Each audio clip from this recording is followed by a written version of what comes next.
Baik, Assalamualaikum warahmatullahi wabarakatuh dan selamat sore. Waalaikumsalam warahmatullahi wabarakatuh. Sore kakak. Nah, terima kasih sebelumnya atas kesediaan kakak untuk meluangkan waktu uh, datang dalam wawancara pada sore hari ini. Nah, kenalkan sebelumnya saya Selvi Dunyawati dan saya merupakan mahasiswa dari psikologi Universitas Mualama yang akan memandu jalannya wawancara pada sore hari ini. Semua informasi, maaf sebelumnya, maksudnya wawancara ini bertujuan untuk menggali lebih dalam tentang informasi terkait pengalaman kakak dalam bekerja. Nah, semua informasi yang diberikan akan dijaga kerahasiaannya dan hanya digunakan untuk keperluan ini saja.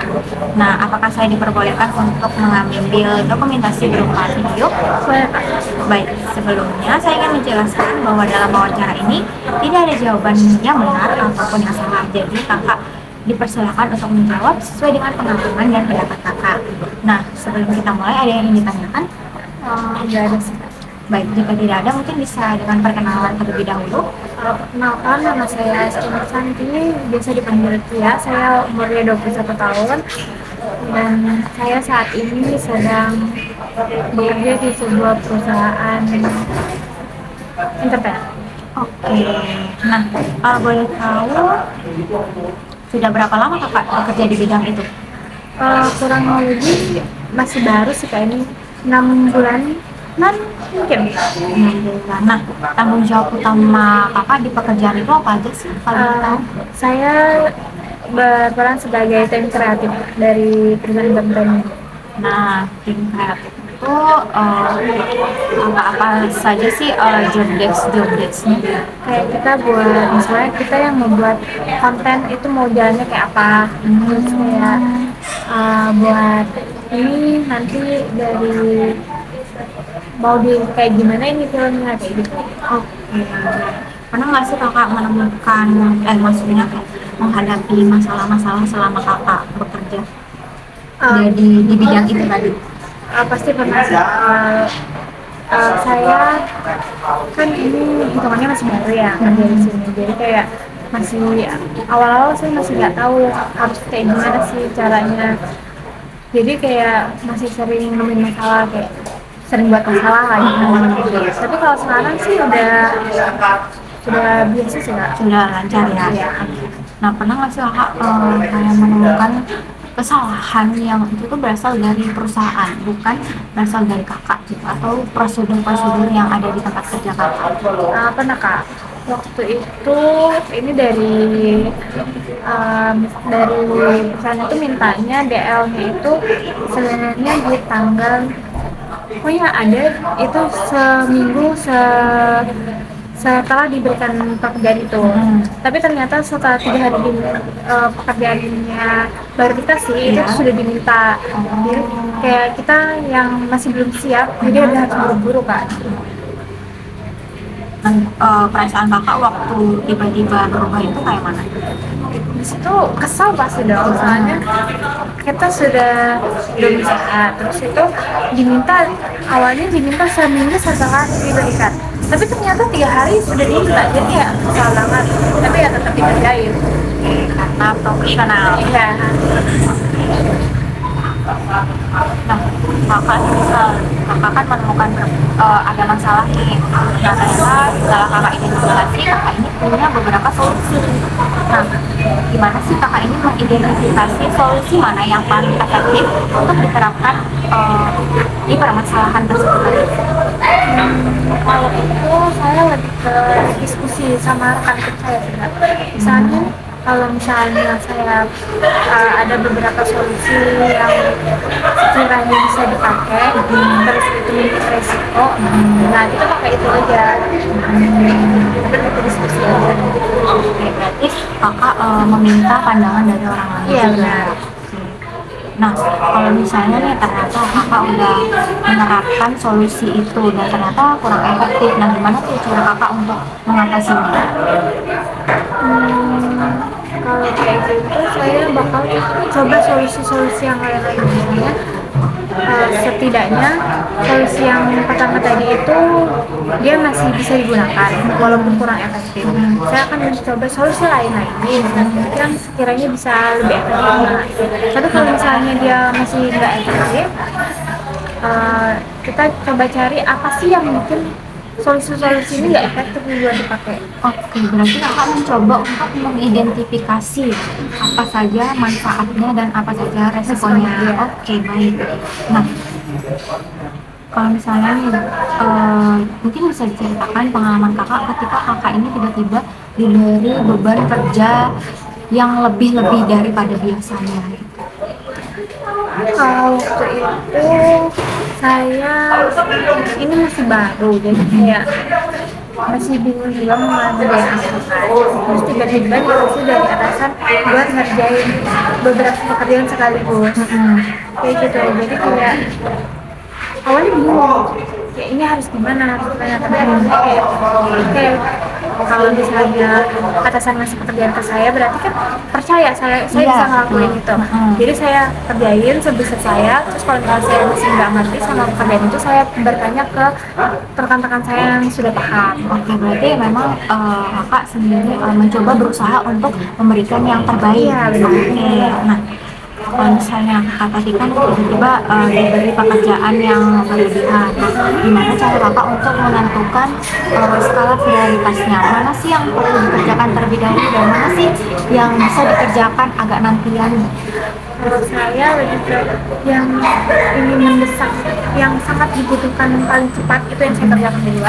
Terus kalau misalnya itu sudah terkerjakan, saya coba yang ke yang lebih penting. Apa yang penting itu yang saya kerjakan dulu. Terus nanti kalau misalnya dia nggak mendesak, terus dia tidak begitu penting, itu nanti di akhir-akhir. Oke, nah kalau misalnya nih ada di situasi di mana kakak punya dua pekerjaan, tapi kakak ini dan dua pekerjaan ini punya deadline yang sama, apa yang bakal kakak lakukan? Itu yang lebih penting. Yang satu ini deadline-nya sama-sama jam 12 nih, jam 12 siang. Terus satu ini dibutuhkan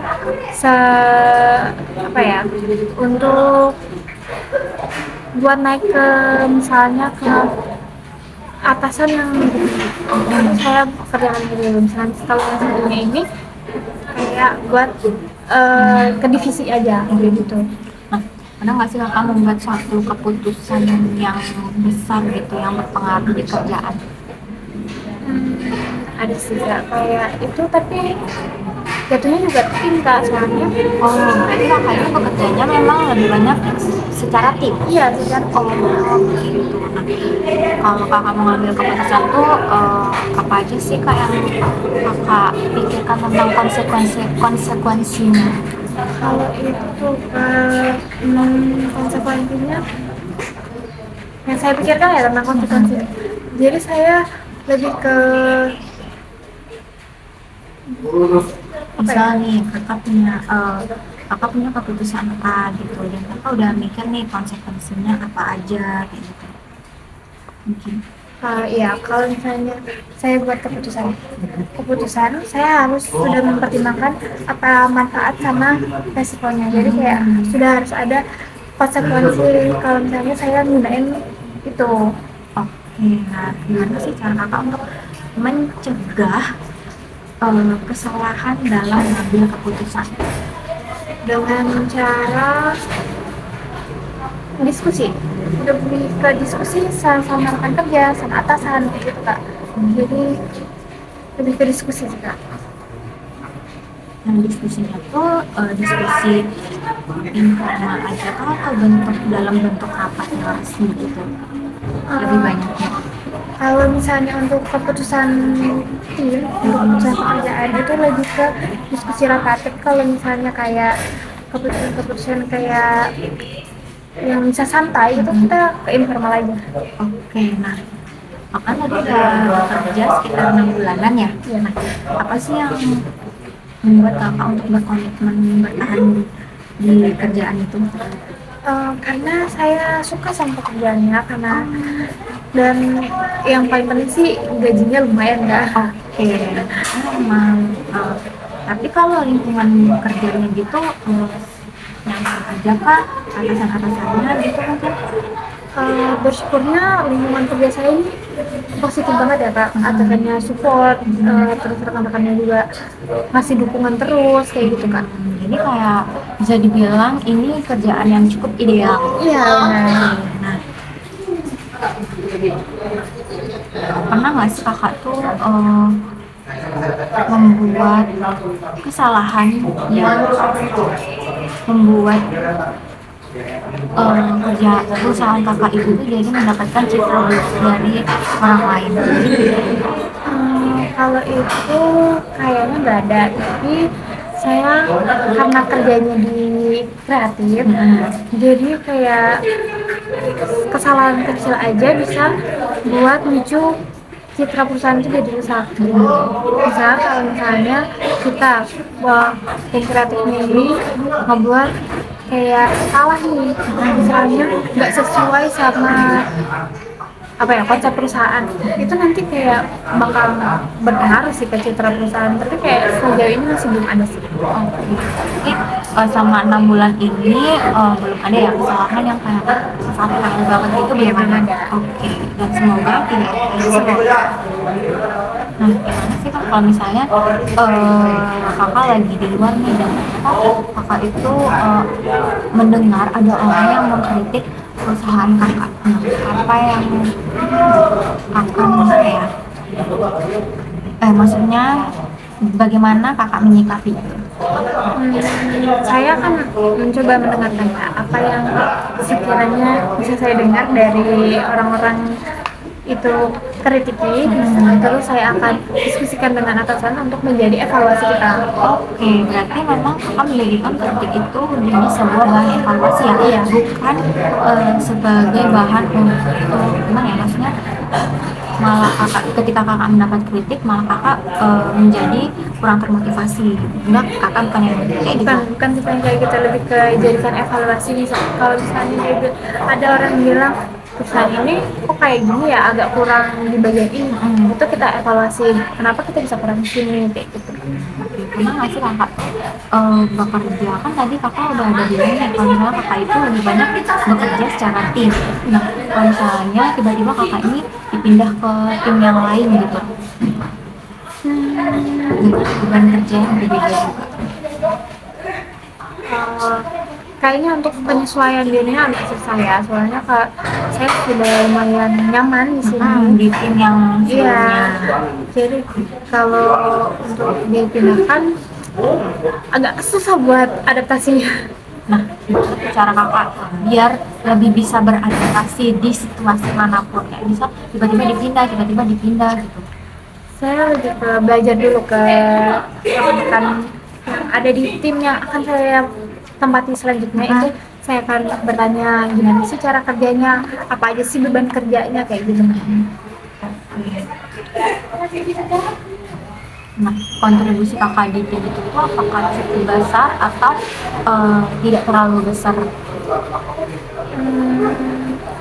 Sebenarnya cukup aja, nggak besar nggak kecil juga, tapi cukup karena kita kerjanya tim sekali, kita Berarti memang beban kerjanya itu dibagi secara merata, Iya, jadi rata. tidak ada yang merasa ketimpangan gitu. Iya, benar. Jadi semua berkontribusi secara adil. benar. Oke. Nah, pernah nggak sih kakak tuh sekali lagi tadi kakak menjelaskan bahwa lebih banyak bekerja secara tim. Nah, gimana cara kakak untuk mengatasi perbedaan pendapat? Dengan diskusi dan mencari apa ya, lebih ke diskusi. Misalnya saya berbeda pendapat sama salah satu dari rekan kerja saya akan berdiskusi dengan beberapa rekan kerja saya, nah, untuk mencari sekiranya pendapatnya dia lebih masuk kah atau pendapat saya. Kalau misalnya pendapatnya dia lebih masuk, ya saya mau nggak mau kan saya tarik ya pendapat saya kayak gitu. Nah, kalau misalnya nih ada anggota sesama tim yang punya kinerja lebih bagus, bagaimana cara kakak untuk mengapresiasi hal itu?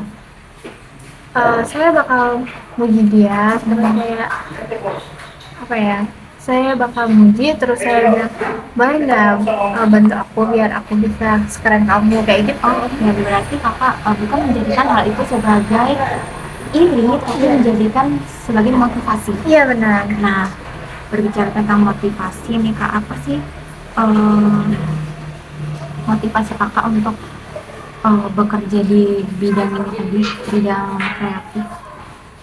Motivasi saya karena mungkin kalau di bidang kreatif ini saya bisa bertemu dengan orang-orang hebat ya Kak, kayak artis kayak gitu-gitu. Jadi kayak itu sih yang jadi motivasi saya. Terus apa ya? Saya juga cari pengalaman. Kayak begitu sih Kak.